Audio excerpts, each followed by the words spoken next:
There's no feeling more intense than starting over. If you deleted your homework the day before it was due, as I have, or if you left your wallet at home and you have to go back after spending an hour in the commute. If you won some money at the casino and then put all your winnings on red but it came up black. If you got your best shirt dry cleaned before a wedding and then immediately dropped food on it. If you won an argument with a friend and then later discovered that they just returned to their original view. Starting over is harder than starting up. If you're not ready for that, like if you've already had a bad day, then what you're about to go through might be too much. Feel free to go away and come back. I'll be here. Alright, thanks for coming with me on this trip. I'll understand if you have to take a break at any point. Just find a safe place to stop and quit the game. Don't worry, I'll save your progress, always, even your mistakes. This game is a homage to a free game that came out in 2002, titled Sexy Hiking. The author of that game was Jazuo, a mysterious Czech designer who was known at the time as the father of B games. And B games are rough assemblages of found objects. Designers slap them together very quickly and freely, and they're often too rough and unfriendly to gain much of a following. They're built more for the joy of building them than as polished products.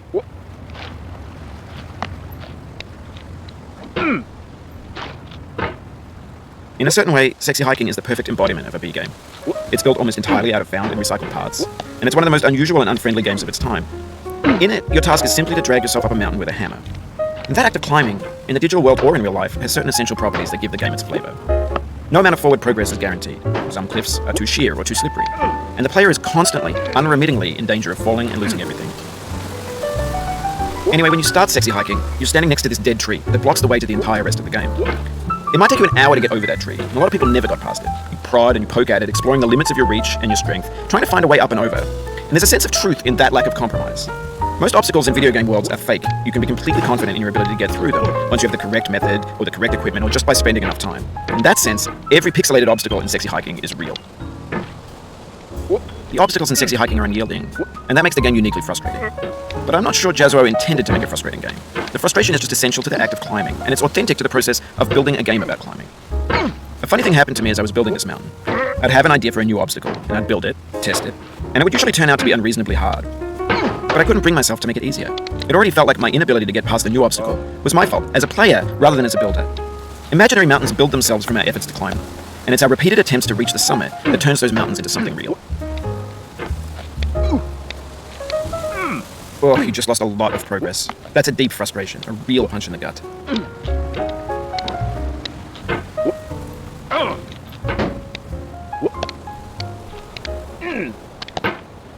Oh, no. Oof, sorry about that.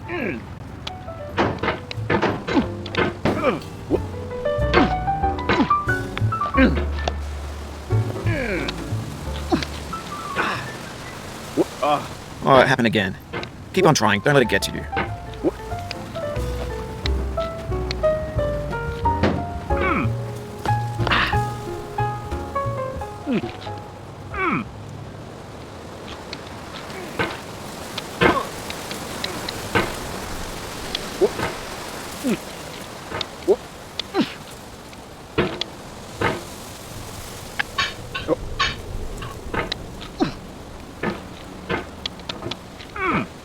When you're building a video game world, you're building with ideas. And that can be like working with quickset cement. You mold your ideas into a certain shape that can be played with. And in the process of playing with them, they begin to harden and set until they're immutable, like rock. And at that point, you can't change the world. Not without breaking it into pieces and starting fresh with new ideas.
This thing that we call failure is not the falling down, but the staying down. Mary Pickford.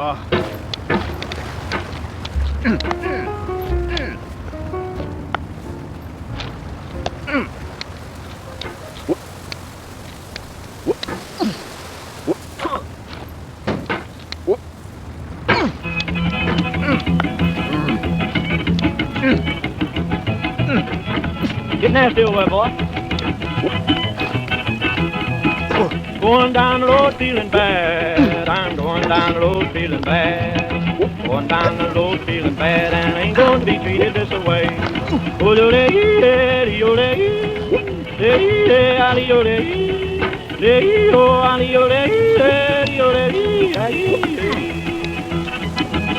Play them blues there, boy, play 'em.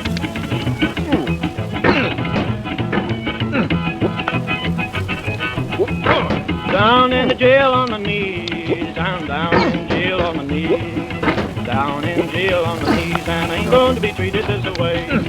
They feed me on cornbread and cheese, they feed me on cornbread and cheese, they feed me on cornbread and cheese, and I ain't going to be treated this way.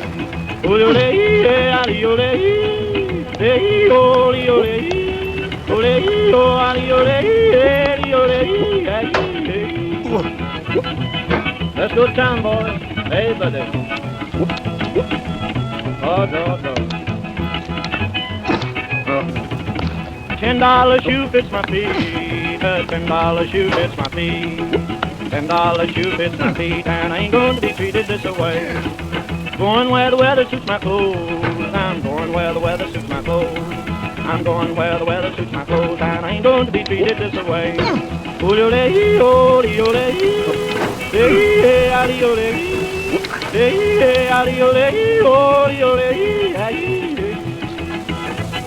Calm down, boy, calm down. Hey!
You've done this part before. You know it's possible. Just do what you did the first time.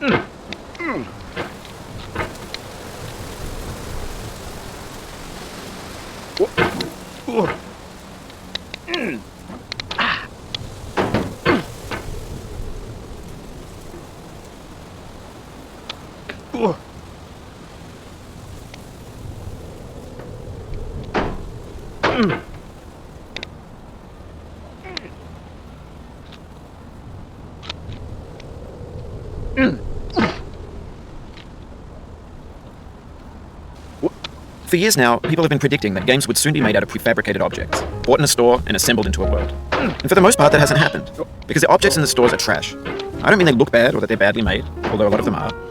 I mean they're trash in the way that food becomes trash as soon as you put it in the sink.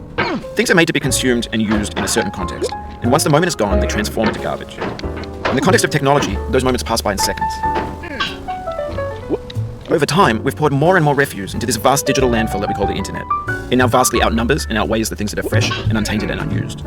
When everything around us is cultural trash, trash becomes the new medium, the lingua franca of the digital age. And you can build culture out of trash. But only trash culture. Be games, be movies, be music, be philosophy. Maybe this is what digital culture is. A monstrous mountain of trash, the ash heap of creativity's fountain. A landfill with everything we ever thought of in it. Grand, infinite, and unsorted. There's 3D models of breakfast, Gen X's fanfic novels, scan magazines, green screen Shia LaBeouf, banned snuff scenes on LiveLeak. Facebook's got lifelike bots with unbranded adverts and candid shots of Kanye and Taylor Swift mashups, car crash epic failed GIFs, Russian dashcam vids, discussions of McRibs, discarded, forgotten, unrecycled, muddled, rotten, untitled. Everything's fresh for about 6 seconds, until some newer thing beckons, and we hit refresh. And there's years of persevering disappearing into the pile, out of style, out of sight. In this context, it's tempting to make friendly content that's gentle, that lets you churn through it but not earn it. Why make something demanding if it just gets piled up in the landfill, filed in with the bland things?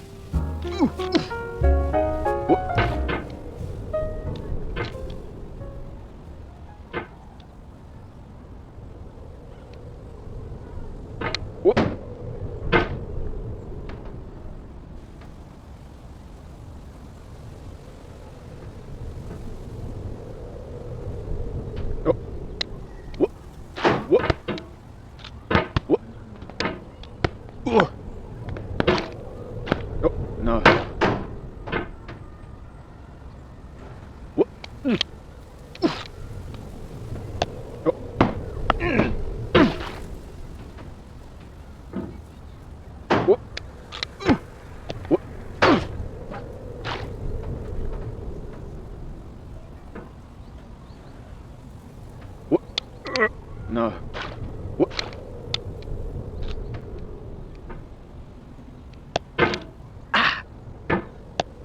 Oh no.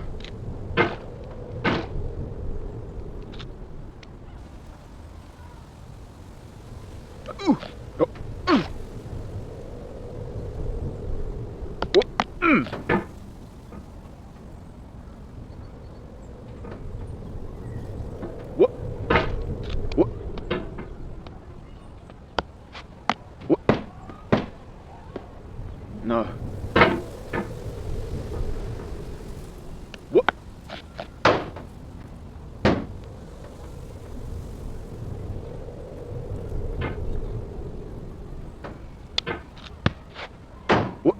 Ah.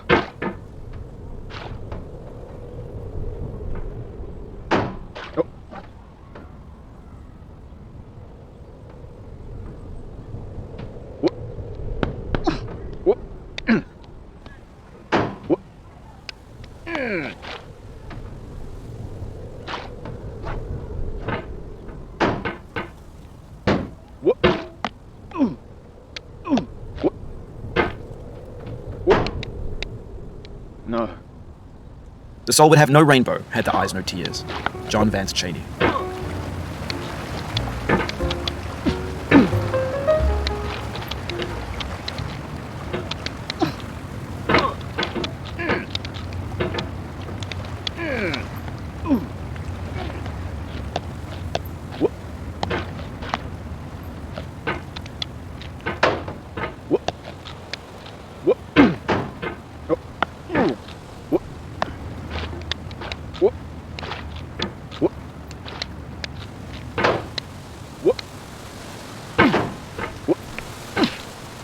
The pain I feel now is the happiness I had before. That's the deal. C.S. Lewis. No.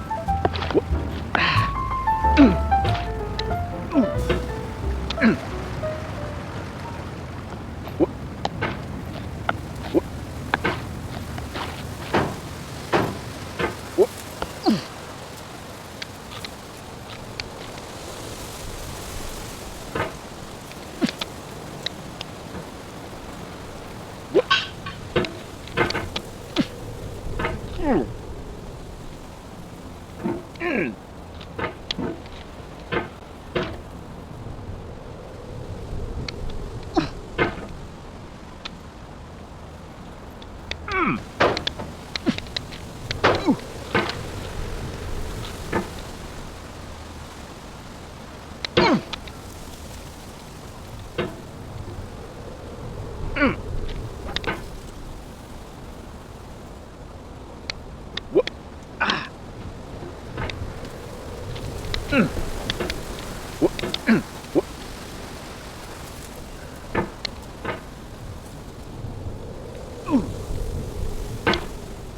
I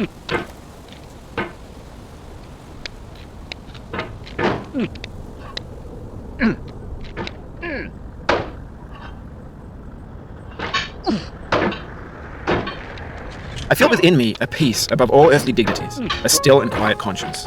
William Shakespeare.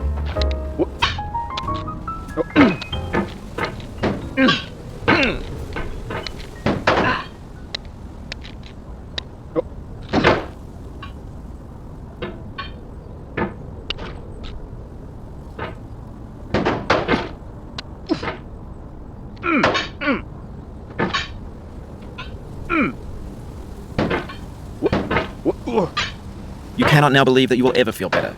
But this is not true. You're sure to be happy again. And knowing this, truly believing it, will make you less miserable now. Abraham Lincoln.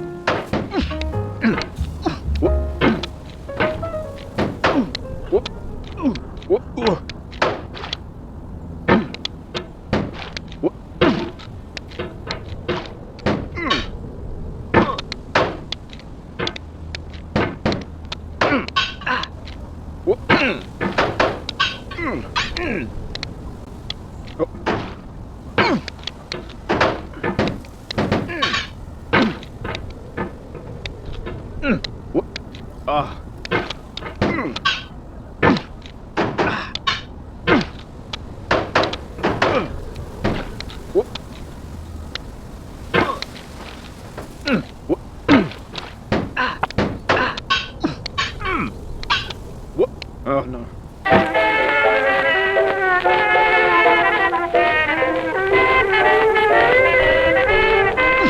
I left my mother, the best friend I had. For the man that took me, that's why I'm all in bed.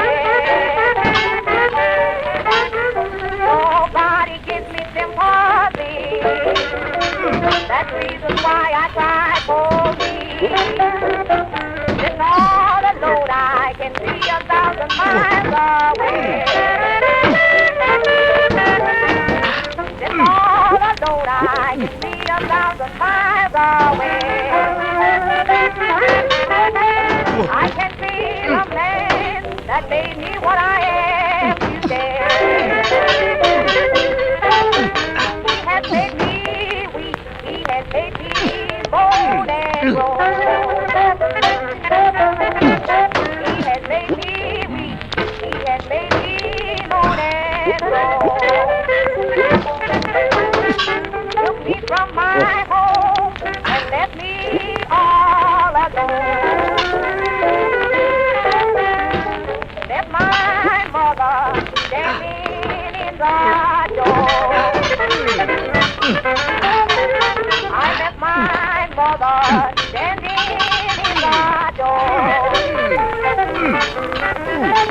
With her hand on my head as her chin fell to the floor.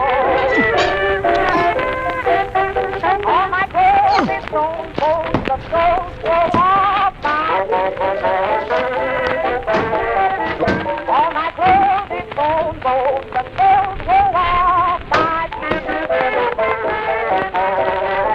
And my heart so cold that I've got them for me.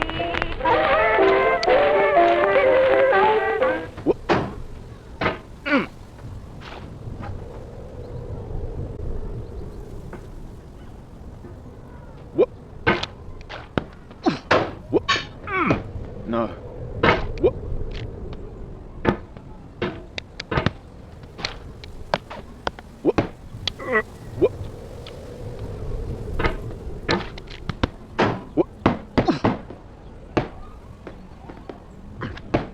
Oh.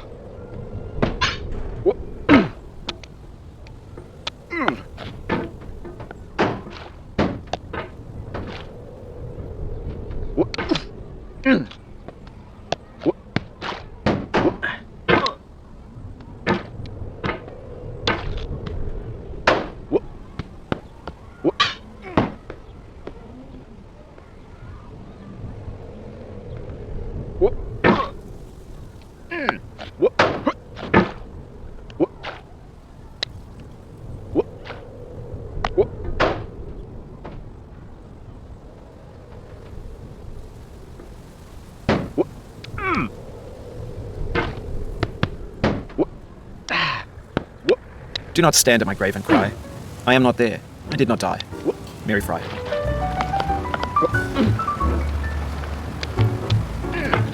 To live is to suffer. To survive is to find some meaning in the suffering. Friedrich Nietzsche.